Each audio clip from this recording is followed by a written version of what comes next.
Hey guys, today we're going to talk about arrow tuning, and I'm going to show you why it's so important to make sure you got the right tuned arrow for your purpose. You're watching GC Outdoors. So when you're tuning arrows, here are some things to consider. One, your price range, how accurate of arrows you want, and for traditional archery I recommend .003. You don't need anything fancier, right? And then two, your point weight. Your point weight's the main priority because that's going to be the most expensive part. Your broadheads, your inserts, all that stuff are going to add up to cost a lot. But then we can also consider how heavy of an arrow we want, so then we can address our spine and compare that to the poundage of our weight, of our bow weight, and then we can come up with the proper spine arrow for our setup. If you want a weaker spine with a heavier arrow setup, talk about maybe an FMJ arrow, like a aluminum shaft with carbon insert type arrow, and then we can talk about that type of stuff. But we're going to keep it basic, and we're going to talk about how to get the arrow flying well out of your bow for, in this purpose, a general hunting arrow. So first thing I want you to do is determine what broadhead or field point you're going to want to use, what weight and everything like that, right? So determine that, and then you're going to go into Three Rivers Dynamic Spine Calculator and input all your data. You're going to input your bow's data. If your bow isn't listed there, you can just select the generic recurve, reflex, deflex, even horse bows and stuff like that, crazy stuff. So you have options to keep it simple, and that's going to get you in the ballpark of what spine arrow you're going to want for the length of arrow you're going to want to shoot.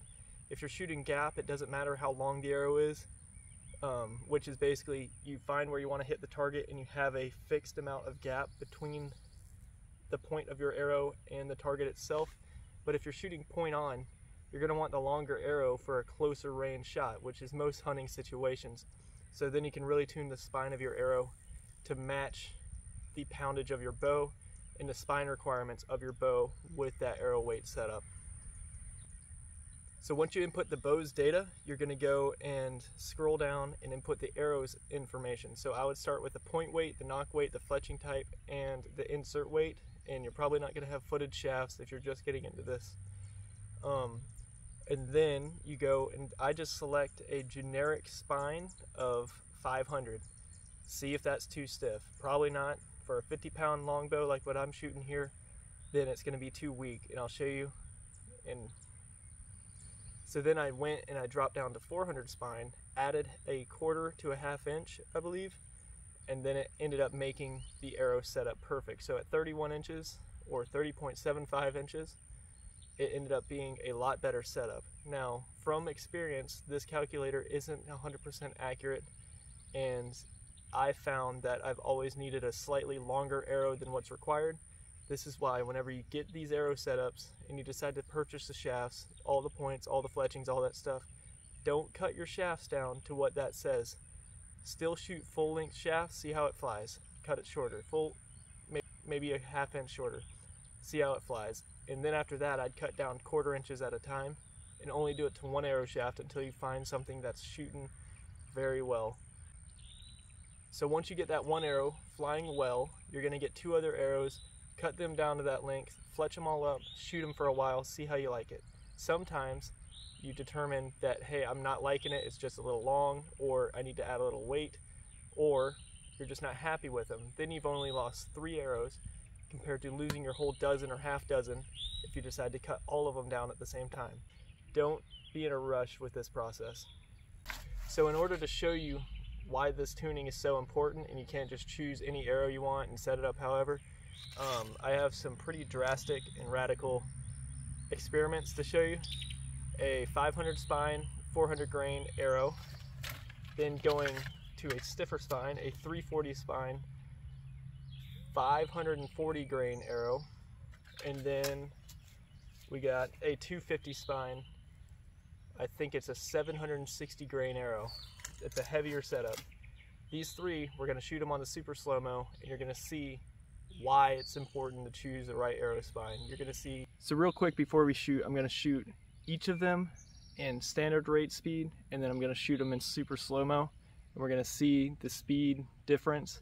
You're going to see how much slower the heaviers fly, and really I'm just going to let you experience it. a crazy change, and we're only shooting at 12 yards. So we're starting out with the lightest arrow with the 400 grain. Then we got the 560. Then the 760 or whatever it was, super heavy. That one flew like trash. Super slow-mo, you can see the first one's flopping around like a spaghetti noodle. Recovers very well. And then we got the slightly heavier setup, still flies well because it is balanced pretty good. It's just a little heavy and slow. Accurate though. We can make it work. We'd shoot with this. And then we got Big Bertha over here. That's way too stiff, way too heavy, curving, can't hit the blind side of a barn. So definitely don't recommend that guy. Here's another shot of it. Slow, doesn't rotate too well. The fletchings aren't all there. They kind of got torn off. Middle guy, the first two I would definitely shoot with. The heaviest guy coming up right here, this guy is going back in the box of darkness, never returning. You can see how stiff and bad it flies. So what can we learn from those arrow flights? Alright, while editing this video, I got sick of listening to myself ramble, so we're going to address the main things you want to look at when setting up an arrow. The main portion of this video is about how the arrow tuned and flew, and things to consider there. But you also need to address the speed of the arrow and how loud the bow is with that arrow. Number one, we need to address how the arrow flies off the bow. If it doesn't fly well, it's not a good setup, don't use it. But number two, how fast that arrow flies off that bow.